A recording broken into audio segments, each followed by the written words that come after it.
Welcome back, everyone, to a conversation I'm really excited about today because it challenges one of our most fundamental understandings of ourselves. We're talking about identity, but not in the way you might typically think. Today, we're exploring the idea that identity isn't who you are, it's actually a pattern your nervous system maintains. Lynn, I love that framing. It's such a powerful shift from thinking of identity as this solid, unchanging thing we discover to seeing it as something more fluid, more dynamic, almost like a script our body and brain are constantly running. It really resonated with me when I first heard it. It does, doesn't it? And when you dig into it, it makes so much sense from a neurological perspective. Our brains are these incredible prediction machines.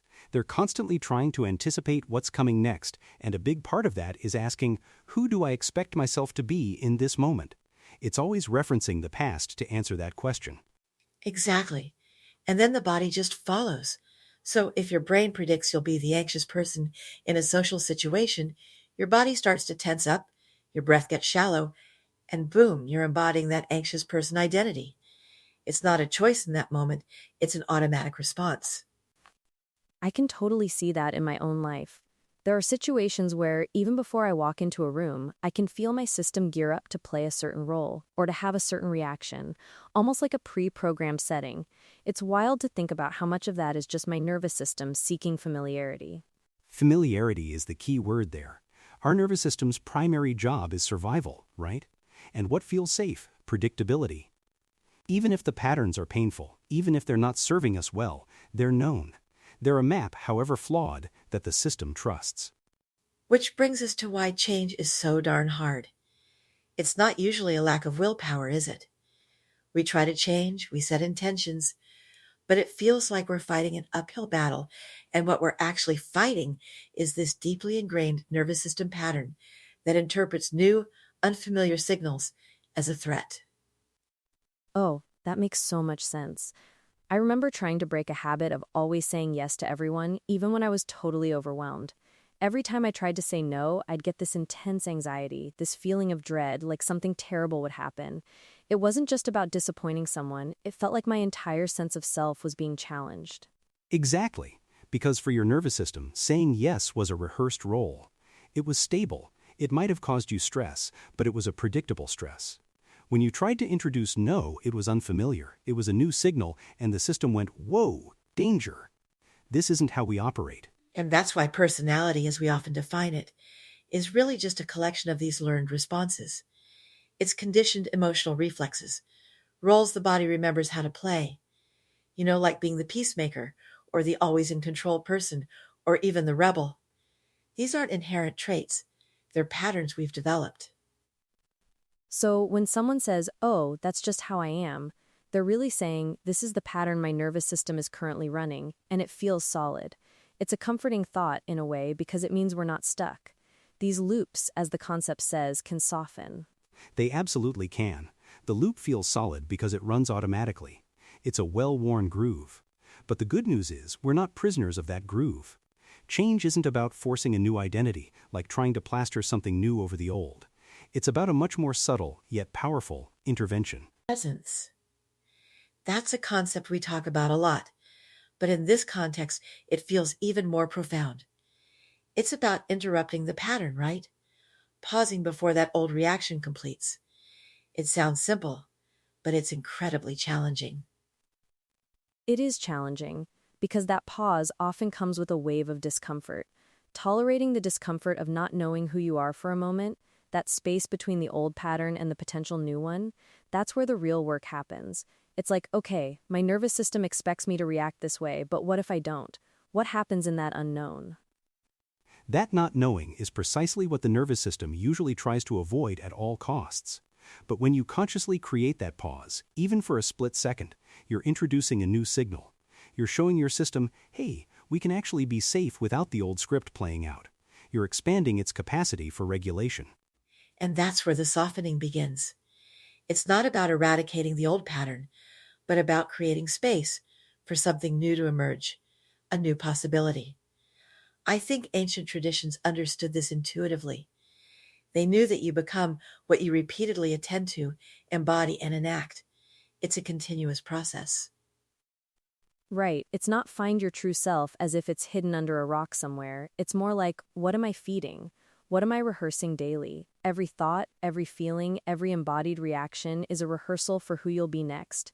That's a powerful and slightly intimidating thought at the same time. Intimidating, but also incredibly empowering. Because it means you're not doomed to be one way forever. Identity isn't discovered and then fixed, it's maintained. Or, and this is the crucial part, it's gently released.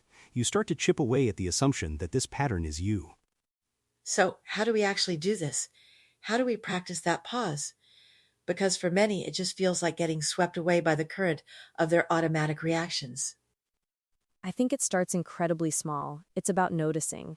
Even if you don't pause initially, just noticing, there's that familiar tightening in my stomach when I hear critical feedback. Or there's that rush to fill the silence in a conversation. Just the act of observing, without judgment, creates a tiny crack in the automaticism. Exactly. And then, when you can, you introduce a micropause. It could be as simple as taking one conscious breath before speaking or before reacting. Just one breath. That one breath creates a tiny gap in the loop, a moment where your nervous system isn't running on autopilot. That's such a practical tip. It doesn't feel overwhelming. It's not about meditation for an hour. It's about a single breath in a specific moment. What else can help us tolerate that discomfort of the not knowing? I find that grounding practices are huge. When your system feels untethered because the old script isn't running, connecting to your body can be really helpful. Feeling your feet on the ground, noticing the chair beneath you, or even just feeling the texture of your clothes. It's a way of saying, hey, we're here, in this present moment, and we're okay. Absolutely. And self-compassion is vital here. This isn't about shaming ourselves for having these patterns. It's about recognizing that these patterns developed for a reason, usually to keep us safe. So, approaching the discomfort with kindness. Saying to yourself, this feels unfamiliar, and that's okay. I'm learning a new way to be safe, can make a huge difference.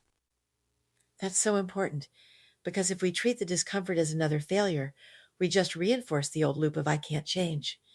But by bringing compassion, we create a truly new signal for the nervous system, one of acceptance and safety, even in the unknown. It reminds me of something I read about somatic healing, that our bodies hold these stories, these patterns, not just our minds. So when we pause, when we ground, when we bring awareness, we're not just thinking about changing, we're literally repatterning at a bodily level. We're allowing the nervous system to experience safety without the old script, which is revolutionary. Yes, it truly is revolutionary. And it's not about eradicating the old you.